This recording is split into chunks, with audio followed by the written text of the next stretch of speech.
Mayam ay singang arogito bane tangang ninge ado ay gilap sida ay opinion katang pongtok sa mayam mayam na share to biyo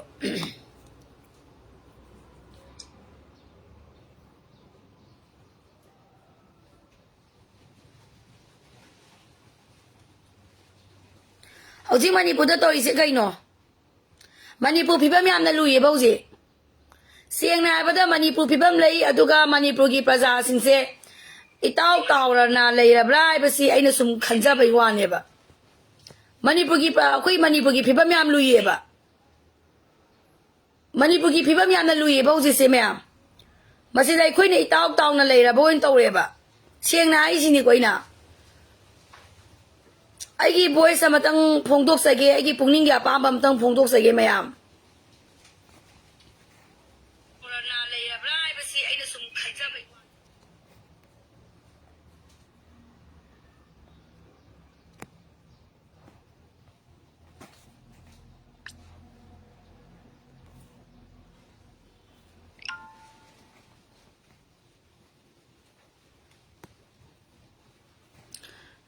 Ai ma'am, I want to hijack ba? Kami som to udro. Houseking biyo ba? President rule ki marumda tauri ba? Singa madi tamda manabalo tamdri ba? Mayam asi mayam na kangbiram gani ba? Aduga ay koi gina soma kanda tabal song ba song da bagi nainaraga leire ba ko? Adum ay siyaw dum nainari sine ba? Mayam di yada ba? Ilay sa mayam sige ba apa maduna hen man ba na maram oiduna metallistic wall na hen man ba na maram oiraga adum isena sena adum ilay na nainalay ba do hausi Manipur gi phibam yam na lusale ngarang dagi Manipur phibam yam lusale tang ni pangi matung da kari thokata bano su khangde Hello bye Hello How mga thaba jo adi tara thaba jo adi kun thaba jo adi kai gino chibo Onang gi limilo gi bai ni ngale ga tharo ngara ayara gi Yeng bi oba mayam mo khoi akoi usi kai phibam da lei ke ba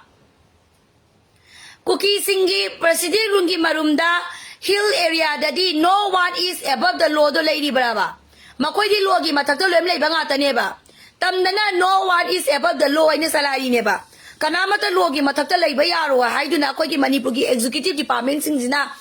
tamda lei ba executive official me am sina law je apply to ine ba No one is above the law ina adubu sing dadi law gi matak ta lei ba hausi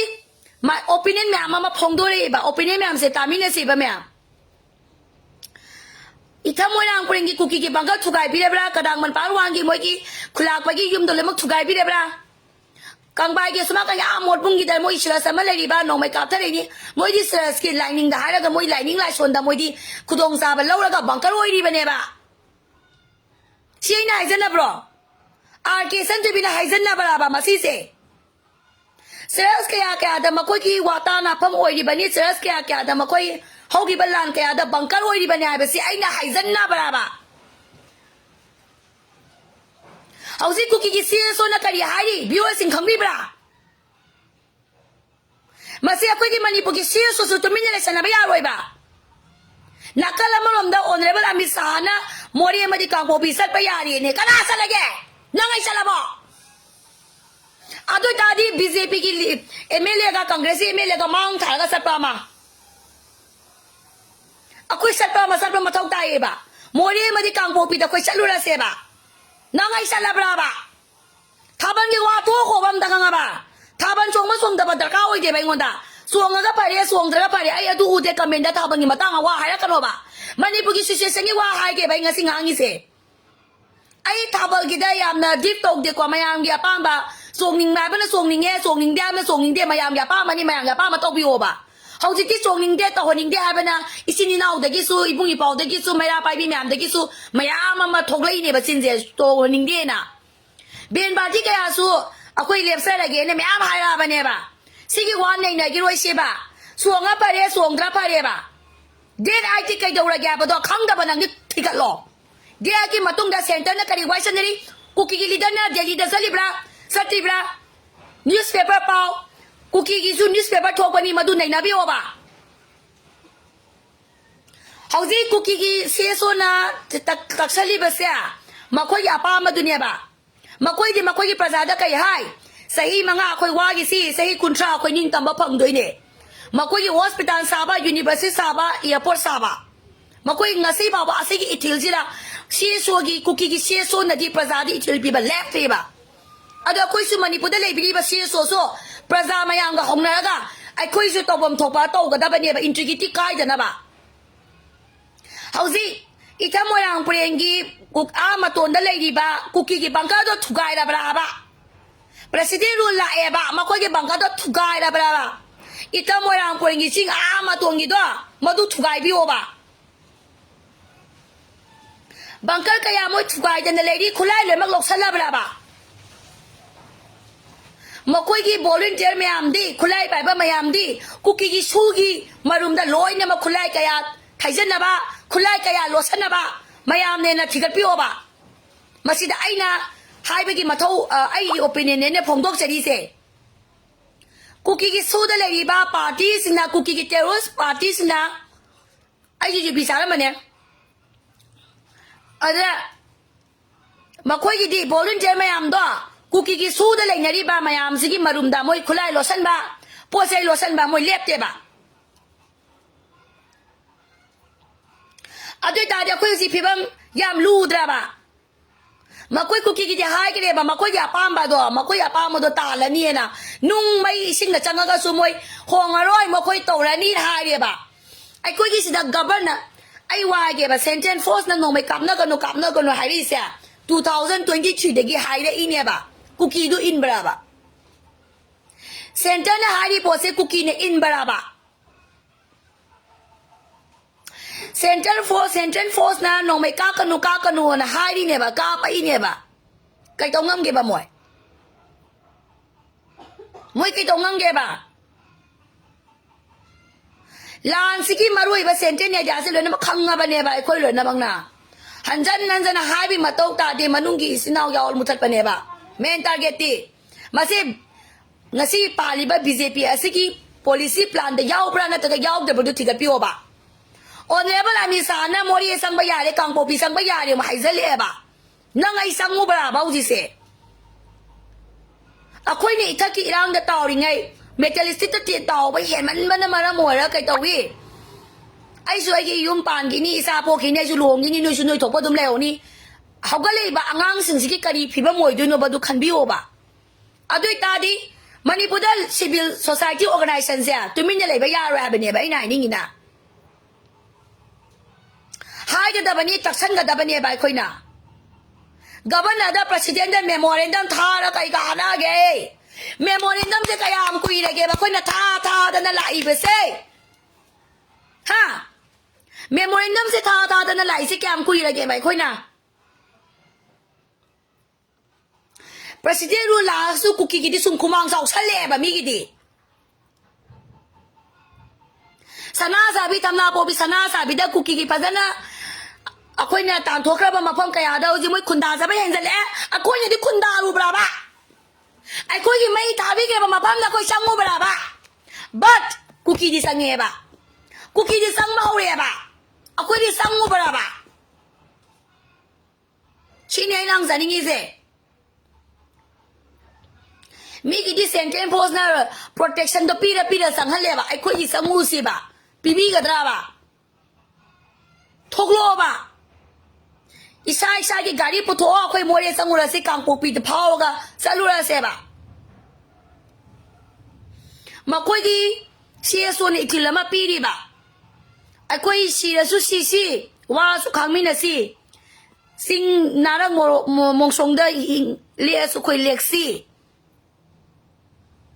akhoi khasia ga jomi community ma sagat na ba khoi hona mi na si ai ba se ngasi pa ba kuki gi CSO na injan ba leptri ikhilpi ba amata leptari ba maramaduna isini now Manipur gi yaol isina boiro praja boiro political leader boiro akhoi integrity kai jana ba gi damak tai koi hona ga ba ne ba masida non state actor hai ba state actor hai ba gi difference to ba ya roi ba integrity kai la ga di Meitei da police officer jo si ba yai chumdra MC สุชีบยาย IS สุชีบยายแบบแม่แม่เชื่อตัวพี่โอชุ่มมาสิชีนี่บ่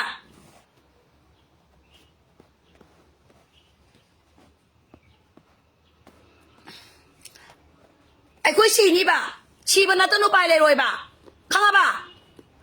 อะดูกับคอมเมนต์เซ็กชันด้าทับลกีมาตั้งได้รักปะด้น้ำมาอยู่ในเสียมาปุ่มมาจะทอมกันนี่มาดูกี่ตัวนักโกนในนั้นเสียก็งั้นสิไอ้นางว่ามาไอ้แกมามิ่งดิขังเดร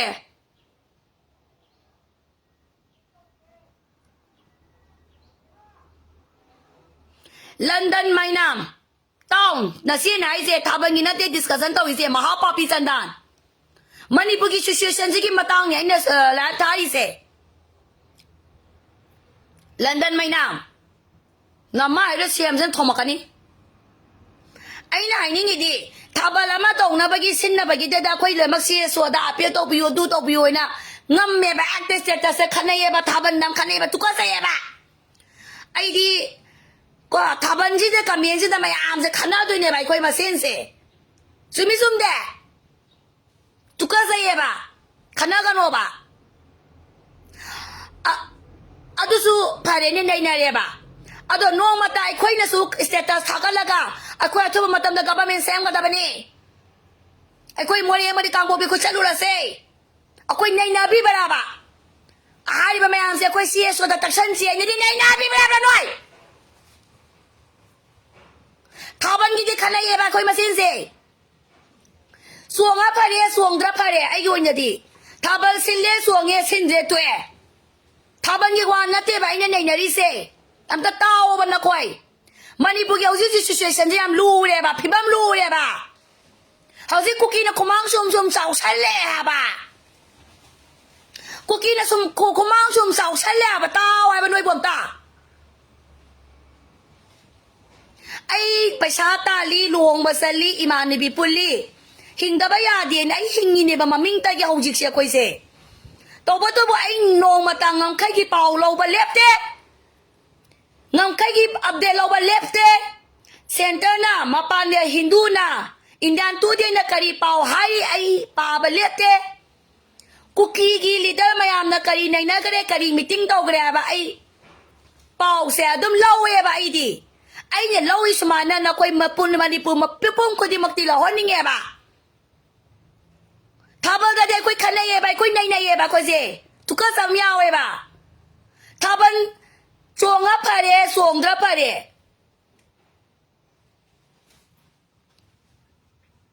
ตัวบัตรบออดูดูนั่นนักละมั่วมาทำกระเสียบ่า housing money พวกที่ช่วยฉันยามรู้เลยบ่า June 19กำลังน่ะทั่วขี้เก๋ไอ้คุยกับแกขังเงินได้ไปแต่ตัวมิน agreement ตรงนั้นมินนัดรอไอ้คุยขังเงินได้ไปแต่อุจิคุกกี้กับเซ็นต์ก็ตัวมันก็เรียกคุยเกย์ชาด้วยเนาะ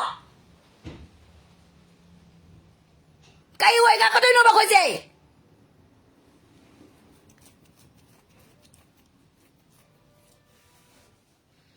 Masih lang saya tabang ini itu aku yang mani pergi situation dane. Anak kami dane tabang adu du ngangai du ngang kano.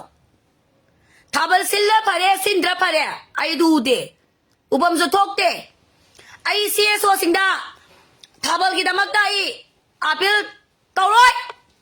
Nabe ma ke san tu bina tabal kita magda. Silan bius ting biwai na apil taw kada ba ke san tu bina te. But ai na apil tawri. Karamada. Hauze athoba matamda Manipur da government ama form tawgadabane athoba matamda kuki gi CSO singsina praja makoi gi praja mayamda lana ni thilpiri ba lana propaganda tawi basi athoba matamda thingna bo hona gadabane Amit sana mori amari kangpo pisang wa hai basi ai koi sang sira changoi sira habado miyang public meeting tawgadabane masi tawoningi Cimisumde. Adu kali ko mamasita odra ba di ako isa. Hingbatang mga areba. Kangpo pisat pangamde, sisipu sa pangamde, mori sa pangamde, isagi lamda isan sa pangamde. Ako isa hingbatang areba. Sare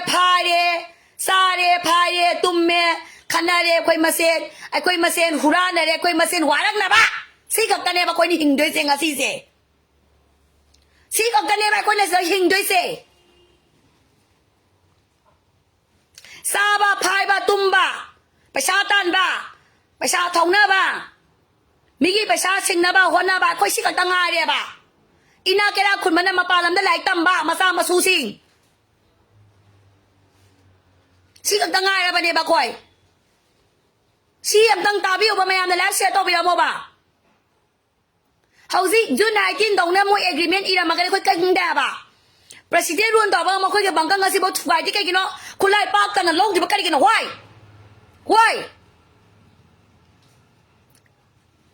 mo ko ku ki na ha ra pha gi bo di ne demand gi pha gi ba extra kama adu gi pha ba ne kun ngak ba akoi gi ku ki kun ngak ba ku ki ga khoi da no me ka pa gi ba kulai pa ba terrorist pha baไอ้คุยไม่เตกินะปาทีกีมากุกพากันได้ปะไอ้คุยกีไม่เตกินะฮารอนยาวดิสินาพาบกุมนะมาคุยกี่จุดพอ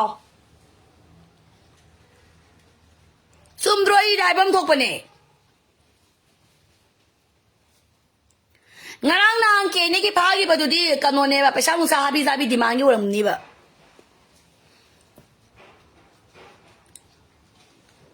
ก็เขาสิมันนี่ปุ๊บพี่บ้านไม่ทำลุยบ้าดูตาดีไอ้คนตักฉันก็ได้ปะเนี่ยบ้าโซเชียลมีเดียไปดิบ้าบิโอคุดีมันก็คนตักฉันก็ได้ปะเนี่ยบ้า CSY เวลมินิงกันเนาะ Civil Society Organization นะสิกิตมักตา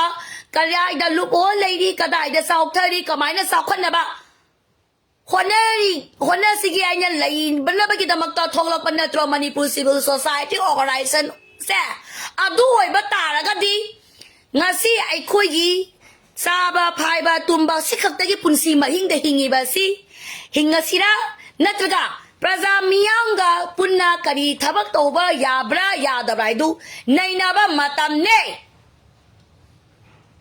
อามิสานะกังโปปิสัตโลหะเรนังไอชัปราบะเฮาสิอิตามรังปุเรงกิคุณง่ายบางอังซานะบะทาวเลยเตียเจติโลซานำเลยเตียพวกเขาสันติภูกิจานะทั้งนั้นบ้าอวาดป้าสินางคมเลยดีบ้ามาพร้อมคุดีมากี่อวาดไปอวาดบ้างอ่ะแต่เนี่ยบ้า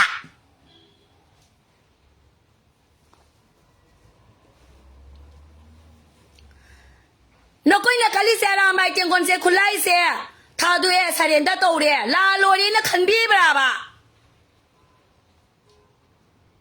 คุณไล่ไปจากสุขอารามไม่เจงคนที่อ่างสิงห์มารับแต่เนี่ยดิวตี้ราวน์สัตว์เลี้ยบ้าไอ้หิงตุ่มนั่นน่ะรถเตะเสรองจะเสียบ้าอารามไปเตียงโกลมารักตะโซบิลเลสบอลเลนเทียร์ฟอร์สकी BBF कीมารักตะโซอิสินินาวकीมารักตะโซงำคิงकीดิวตี้รองที่จัดเลี้ยบ้าตุ่มนั่นน่ะ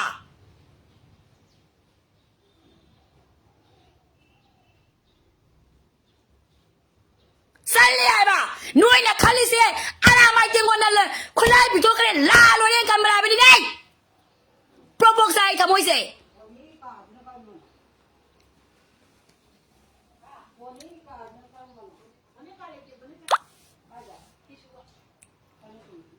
ขันลอยบัมตา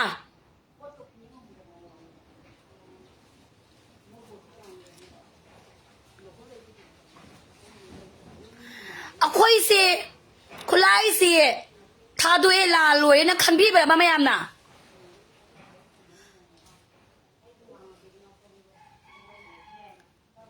อาดุล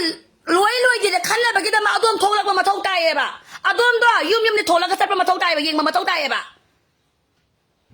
อีทั้งมวยนางกุลีกุกิกิบังก็สาวเลยเลยฮะบ่นักขับมวยสิงเด็กกาท่านักบอลอาดุลบอกให้จังมังกรดีบ่มาดูแต่มวยเซนเจนโพสงักปีบ่น้าชุงงักเตะอาดุลกิมาพัมเดเซนเจนโพสจะสุดเลยเตะไอ้เนี่ยอาทุบมาทำเดสักกันนี่อาดุลก็บิดตัวทัดตัวกันนี่อาดูอาจิประสิทธิ์รู้เลยแบบนี้นะอาดูก็มาดูท้าตัวปนตัวสุนีไอ้คนตัวสุนีคิดตั้งเขาตักซาบันเนี่ยทักกันตาบันเนี่ยบ่าข้าบ่าการที่โนบสิตัวเสียอาดูที่มันนี่พวกที่เสียส่วนตัวมิลิสนะบ่สุนีอะไรบ่จิมาตั้งด่ายามรู้เอ๋บ่งานงานแต่เนี่ยบ่กุกกี้เสียส่วนหายได้อีกดูอาคุยกี่ดีseparate administration นี่นะเตะมาไม่ใช่มาคุยกี่ตรงงานไป university มวยหลายตำเดรโคตรฮับบิซาบิ black man ตัวเดนะ black emotion ตัวเดนะมวยหายเสียดูอะไรตัวบ้าดู education ใน university มาเซ็งกันปะ hospital มาลิงกันปะ airport ama semgat pa makoi territory boundary ama semgat pa sine ba makoi ki pandam se aduri separate ka samane habani da de facto administration se kuk chisi puda to ba kui de ba kangpok pi area da de facto administration je already to kre 2023-24 dagi hogre moi pajana aduga hoji di juri la ada bane ba ji president rule lai se di juri officially letter oina tholak pagi matam ne ba du taring nipan da makoina khanna ni neina ni to ni hairakani hai se kari no ba Memoy nang kaya pisan gare president da governor da ngasi lady ba honorable DGP ADGP ka to bi khangu jone Manipur situation PSQ department na kadai da police kadai da thagani outpost kadai da sem gane ba si Manipur ki PSQ department na ka to bi khangu jone why not ka to bi khangu jone makoy moy le makhang manga tane adu bu ngasi Bihar regiment thari ba thammi ba central post taruk tare te ki thammi ba adu de ki kari maming do ka hore adugi force ki maming da adu thambi ba mayam do mai ko bi khangoi do na habani da to article 355 2023 that impose so gre ba internal disturbance to action and aggression yawe I do know article 355 impose so gre ba ni 2023 da madu da 60000 sentence force aga kra ba ne ba madu ba control ngam ji ne ba adu ga hauji tin na pia la ga ngam mani na ai ko se asa tawi bra sin ya ko na hang ai na hang zari se Pare ba koi kulai sarenda tau gre ba usi hari ne ba kari guma kuki ne ka pa ga di lema noi adu ki punishment noi matik chana noi reaction utkada bani response utkada bani ba kong ma maruda ka pai ba do kana na no ngasi thikala bra ba adu ga news reporter amana saluba matam da uri duni sentence post amata leram drena musukna adu na karamba waro ka kong ba marudo gi sing a kitang randa raga chingon ama landa raga kuki lai bane ba madu kene bi ke ne are kene bi ra kaure tu bi kare to biyo adu gi kem du ne balai ri do adu thukai ra bra ba adu ka pe ba kong ma maruda akoi ne sida metalist water tawi ne ba ana ngasi ki topic se thabangi wa na te mara maduna kamenda thabangi kamen bibile bodo bibila kano ko thina ngang kane ngasai nu pa ngangi do thabangi na tawri ba nang di nong mata so sia so da hari ba mayam aina hari ba sumai na to biu na di status sama thaga bro ha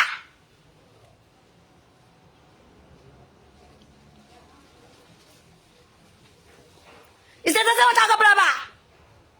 adu da ne thina ngangi do sinu pa do mamma ira siama kasi do thom ne na thaba song na to tabo de Manipur situation am luri ba se ai Manipur situation de na ri se ai na ngara na ta ga kare thaban di kanam da song ning dre na isin na song ning dre ibung ipa song ning dre ima pa bi da su pam de ma thaban da paisa khai ba la ri de na ima ka ma tha sa da de imung ka ma tha sa da de lami thalani na ne ma tha sa ba hong na yaw na de mayam ma do hai ge ngarang loi ma hai ge mayam de pirak bo pin ne ya me lili kem da le mi thaban to ning de ma no to ning de thaban ni chung tau to ning dre Tawani makarani pung baru ki matung da thabalo shalo ka budi ne oiroi da bawani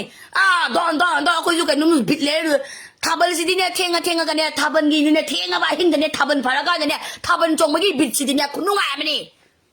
chumdro lo san ba ka mong no thabal si pung te ni pang sa sa thoga ni pa ma pantara di kira kan tra ma tu da pela roi amuk tanga raw na amuk tanga pung baro dum hela poni madu da lo sanaro hai bi khanala ka da ba mayam do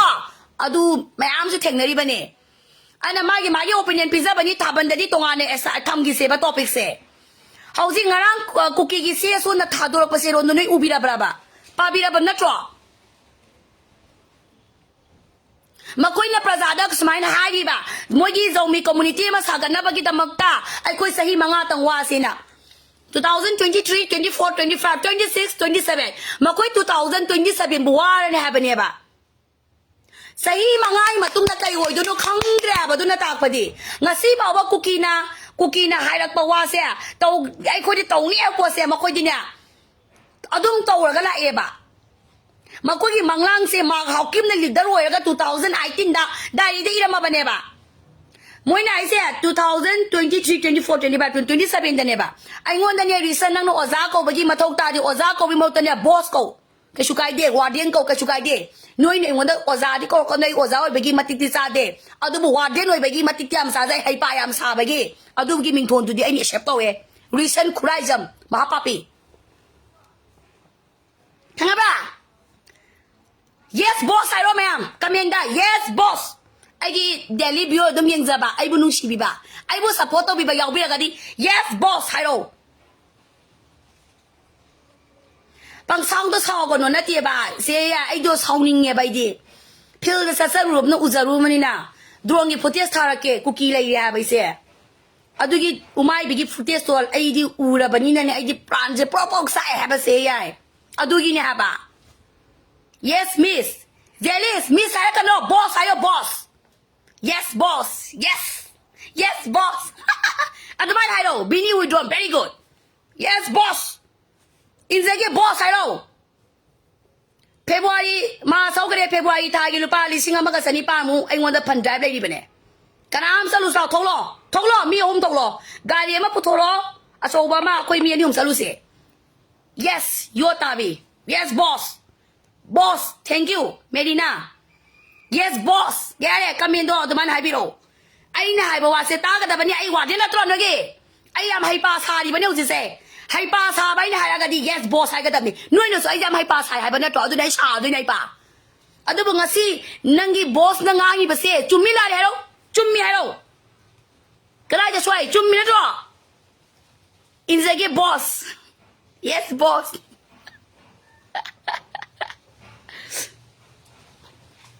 มาเนี่ยเอาคุยจะทำบนโต๊ะชงนี่ไงบ้าไอ้สุสานเสียนตะกี้ตัว2000ใจที่แบบจะตาบันจงตัวป้ามไปแล้วคุยกันนะคันมีสานสิถ้าบันป้ามตัวพวกใครเลยแกไม่ยามนะคันนั้นเลยนะพี่จะน่าตาบันสวงเงี้ยกันดิเนี่ยมาโคกชิงกูด้วยเนี่ยชัวช่วยไหมกว่ายาดีเนี่ยตัวตาบ่ามาดูดูด่ายาเนี่ยตัวก็ยาดีมาดูดูไม่ยามมาดูออโตเมติกละก็ได้มาพูดดูด่านักคุยคันนั้นอีกใครกินหรอบ่าน้ำมันจะทมเอาละนี่คันนั้นอีกใครกินอะไรหรอถ้าบันกินแต่มักแต่นักคุยคันนั้นอีกใครกินหรอบ่าคันนั้นอะไรหรอ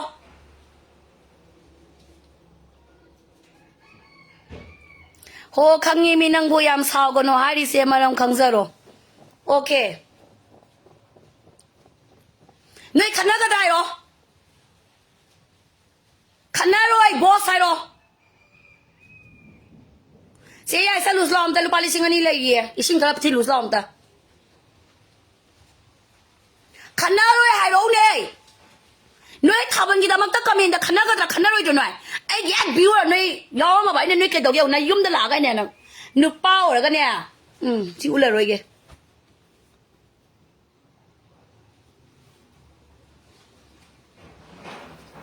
ในขันน่าก็ได้เอาทับมันกี่ตามักตา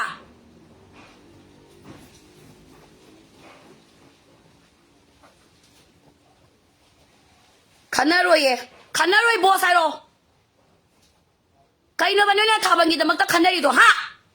พูดอะไรกันหน่อย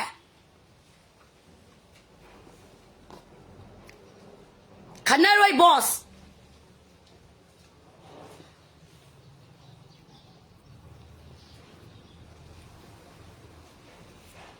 โอ้ยน้ำตัวบ้าขันน่ารวยบอสลินตัวคอมมันขันน่ารวยบอสขันน่ากันเนาะ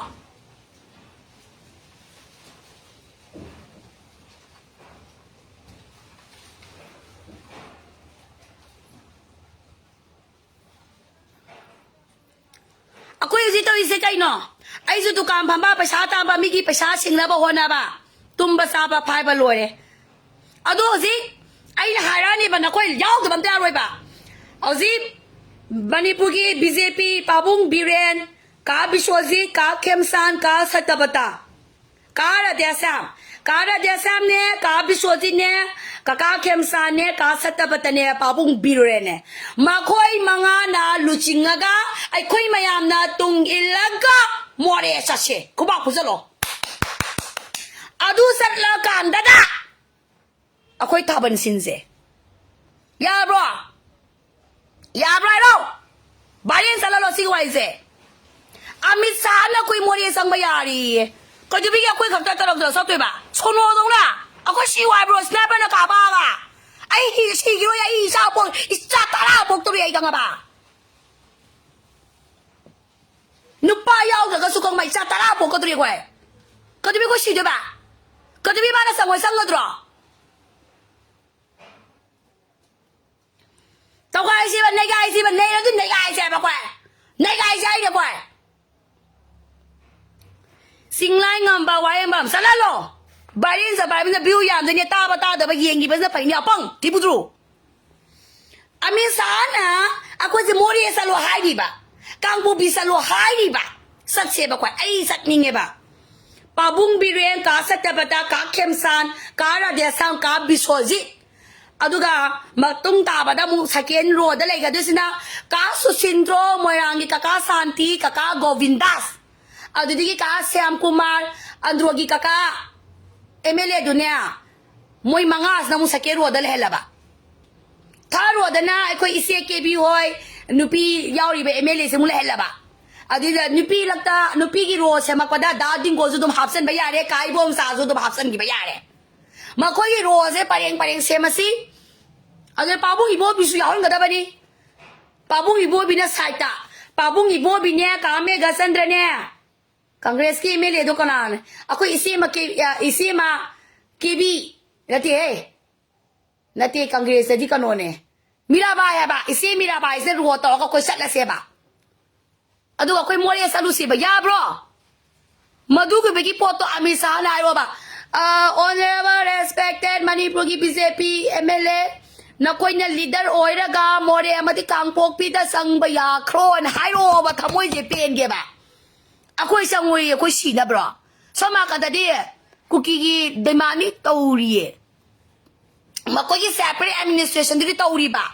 makoi ki tonga oi taw ni nui bo nang boss na ise ai nui da wang ma hangge handak thong ama sanga gre hari ba thong du sarkana aya ba piber pidabra khumo pa pathuna ye nelson oinam munato hairo sarkana aya ba pidraga su athing ma thama thong du moi sanga gre ba pide to madu khang ga noina pang is kero na ma ira shem ja thoma ge ha jealous namura na yaro da nang ha mayam noi rem namura sarkana ayaba pi da ba sarkana ayaba pi da ba thong baw ba simbal ngamba kuki ne kuki at adu itari masis dai koi na manglan sagal piri baraba piala skulai sarenda tore santi la ani ai koi sida ai koi asa tauri baraba sida koi asa tauri baraba sida sarkana ayaba pidraga su thabak pangthoi aduna takpadi sarkana separate administration se pidraga so makoi thabak pangthok ka dauri habane makoi thabak to pangthok ka dauri ba moidi asigumba se khanane na kadaba tan kan ma to mang khang na status ta thabang ni khana bya roi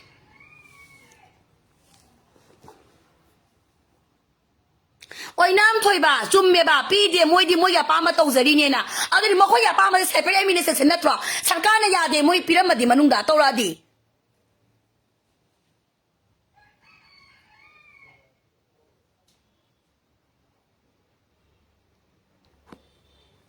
chikomo ranita tonga nga sai di biwa yeng is khwai di mamuta na munna ta ga yeng ba biwa haina na minglok thoksa ba matam da ranita thonga mama ga yai sapam sa ha ba nupi ali sikak ta ne no ya te di sida ta ga sida thok ga ba khana ba sono re nga ta lak san da na ai dong na to ba bulu nang munna ta bai na ngang ise kana munna tai achum ma ngak ta ni chumme chum de na ngang ise sarkar na ayaba pi da ba thong ba inauguration to ba ngam ba makoi na sarkar na ayaba pi da ba separate minister na to ka de ana ka bi so se ka kem san kang ki sa ta ba ta ka ra de san paung bi de noyam ta kok Chushinou ama ta noi sam ta kok Chushinou ka ai na khoi mari manga jam tang pham ma ga ne ai nam ta wai san na ni am ta kok Chushinou bam da na khoi mari do ka ra de sam ne ka bi so je ne ka kem san na ka sa te ba de ne paung bi de ne Nui manga zem to Kok Chushinou be over, please.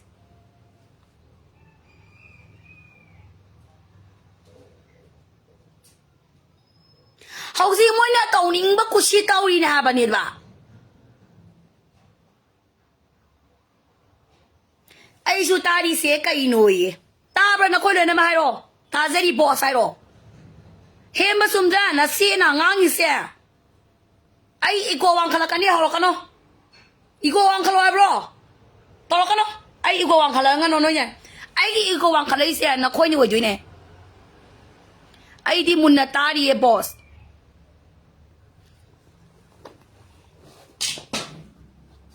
Nang na taban so haning iba to mana ha iba to mana Manipur gi situation ni matang na nang na hire pa di thamoi je peng ga ba ma pa pi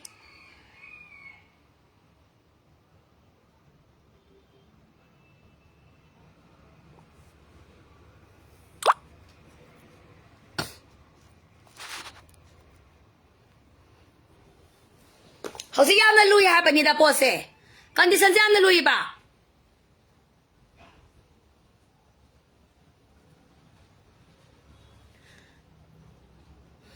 Then you buy Matuna Kaito, get on Yangase.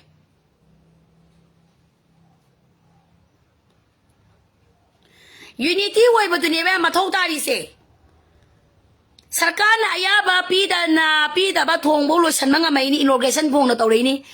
Tiger Road inauguration Tobo Dunuyam to Hograbra. Sarkayulam the Moina Kaga, the Sibita Gasinda, Semagamoi, Tiger Rossi inauguration function Torineva.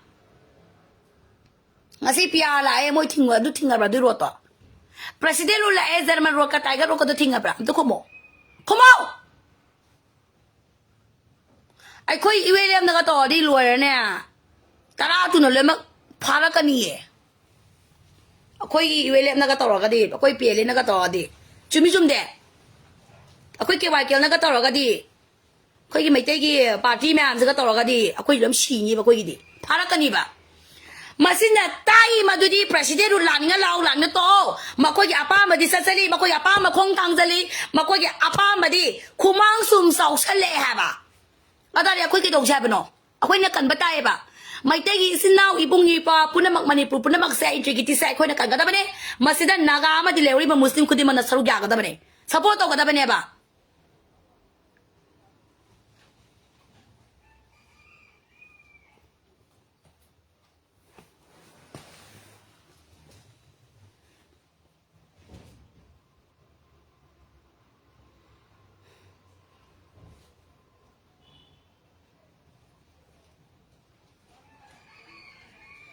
Nuyo signya cookies ya, wali sana di ba? Center ki mapang kudi magta. BJP ay se kanana sokal ke. Ha? Party amalay raga di investment amalay bam thok tro. Apang. Ado ba kong dabra? Party amalay raga di investor amalay gani ba? Kanana investor oy no ba BJP ki. Makoy background da kanala ge ba?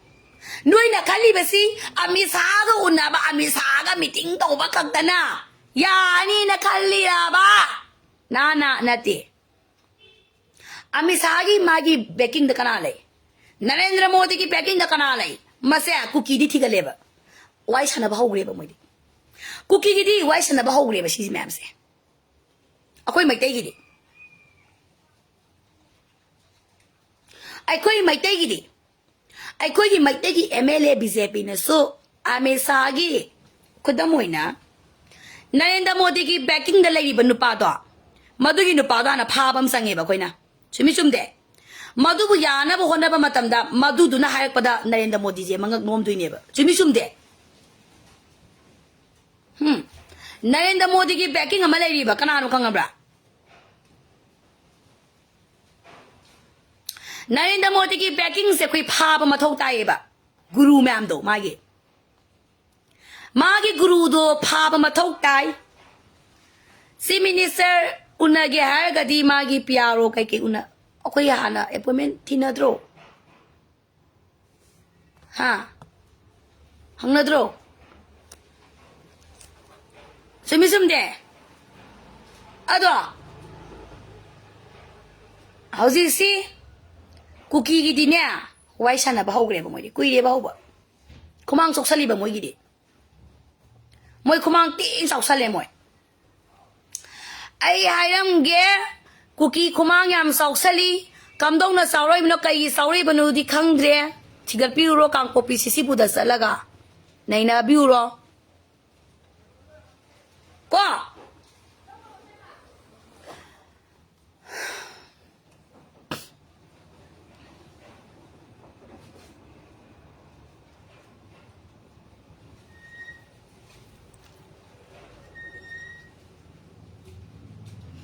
Manipugi asuyam na pipam lupa sida ko na dumdam tabang girang tau syabra tau syabra dudi mayam haibiramo. Hairamo. Manipugi asuyam na luri ba sida ay ko na dumdam tau syabra tau syabra. Ha. Jelis nang nagising pitalinga de tabak se kana ngam bigi tabak se nare. Nang nagi nakala tilula. Ising do tilo law. Manipur ya sam nilang fatiba sida ay koy dumdam to siabra.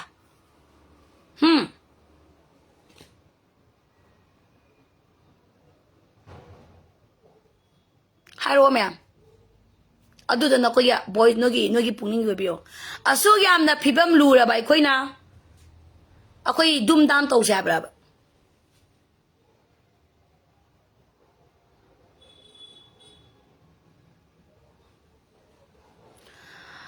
Santi porak paya roy, ay na high grade.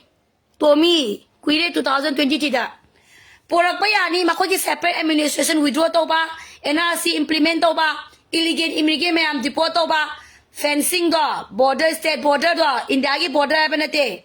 state border do, fencing pasana to ba kanta da. Santi porak ni. Separate administration withdraw se to draba. Santi kamay na porak ka doy no.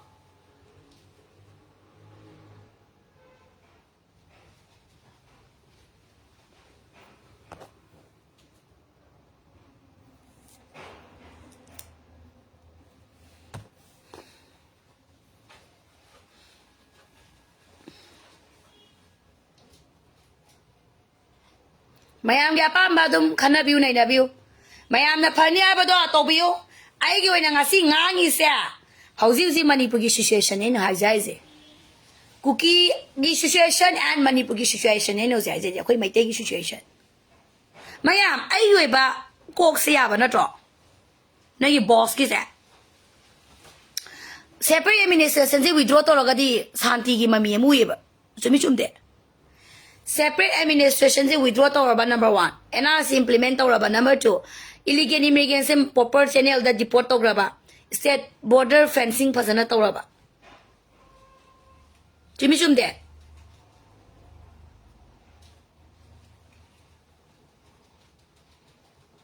Hello.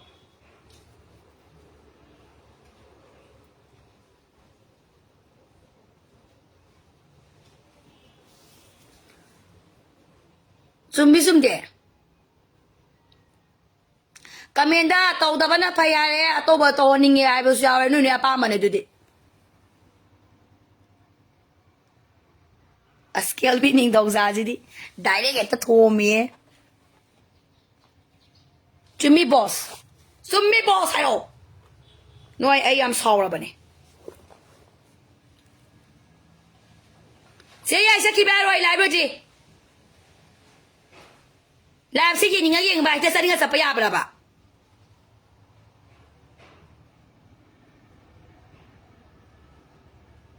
Ya deh, Phoenix tiang,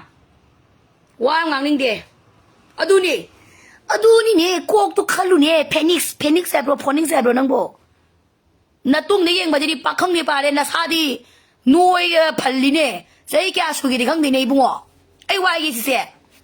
Siyo example bada aduki mati difference lai rabane law je lai trabane ba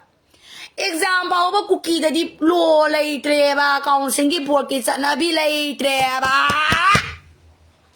pick khara example bada chana bi law lai traba cookie ne ba ma sisi da karamba law karamba ek tauraga noi thajari ba bani nei Noi thazari banoba.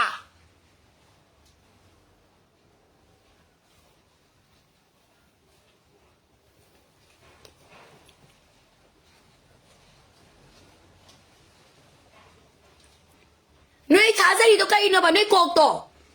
Bo sim ni ko sim ni rule lei tra ba kuki gi mafam da ne ba. Adu ma mai na ra bo yam phong na selen so ga exam thari ba ne ha ba. Adu da bu ai khoi na kari expectation no ba ma khoi da ai khoi no tawdri ba se. Ma du da kana ma ta no wa ti ma ngam dra ba ne ba. Khallo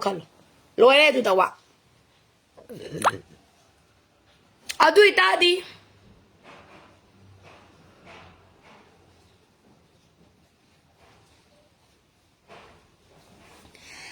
Tommy Selby apang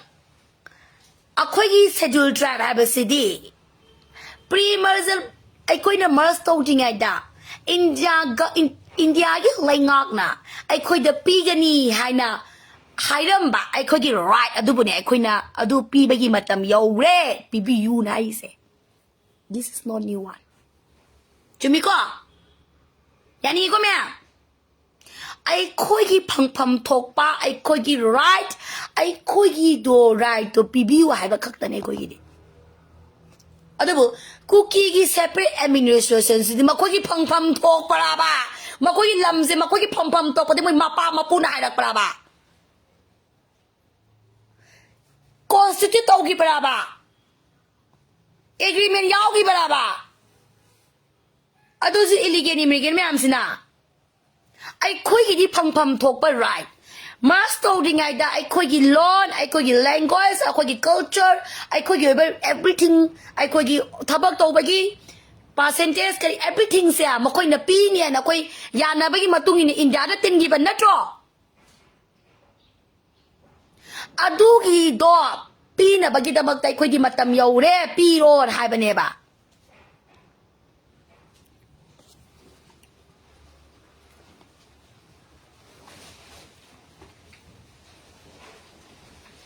Ning tau za mes cha ki bia roi je yai bo salan cha kan da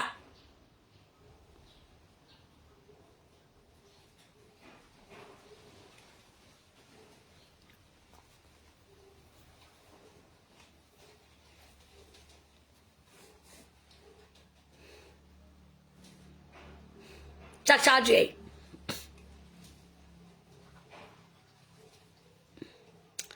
Dazem sa nung IT thamoy kaye lay sabi ne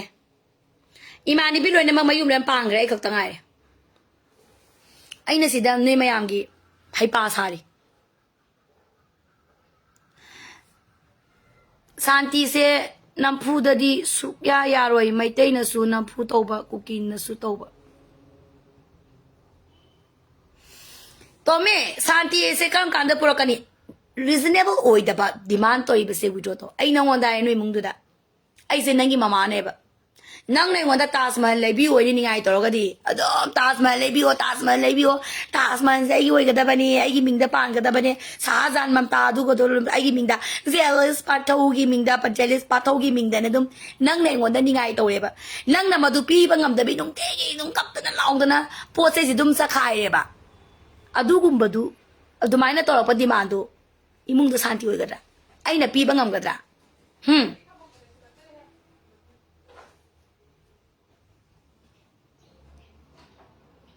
hairo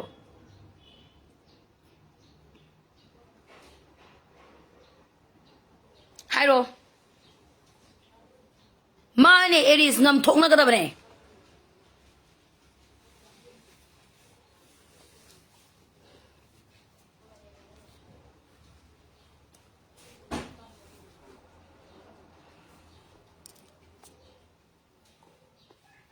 ngasi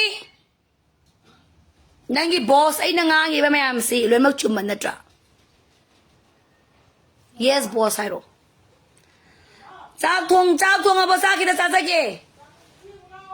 ha kaino ay khallasi tu di sida khallasi nang wa iro mapizani hai gi dai ne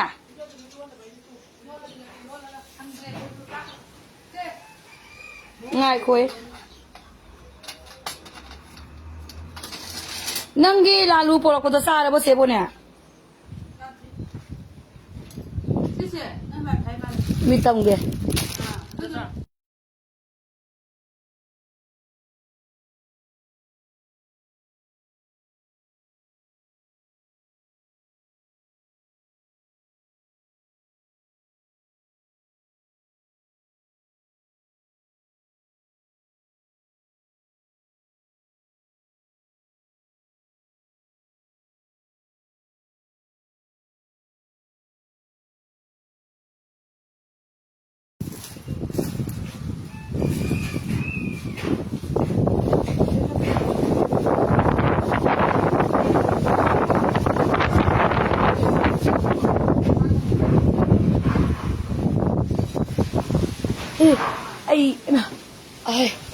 Ai sai nu ne thai eng gi angau ba nu silai ne khoi mu le ma sin gi bata ne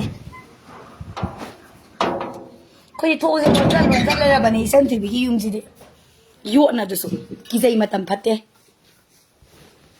mi ta mi to kai gi na bi ura pau aru ba malak pa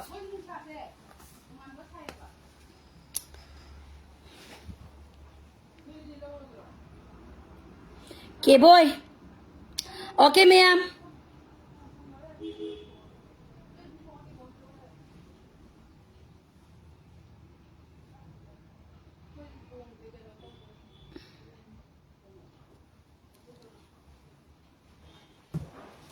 Nagana su atay tay laiba purup sing na su ese demand to ba yaro hairakte masi yam nungaite aigi perspective ase aigi on perspective na te mister common oiba perspective ne yaning ba aine mi thami se maram kai gina habira case amalak ba case to haira mage ji case ki mi victim ga accuse ka to lai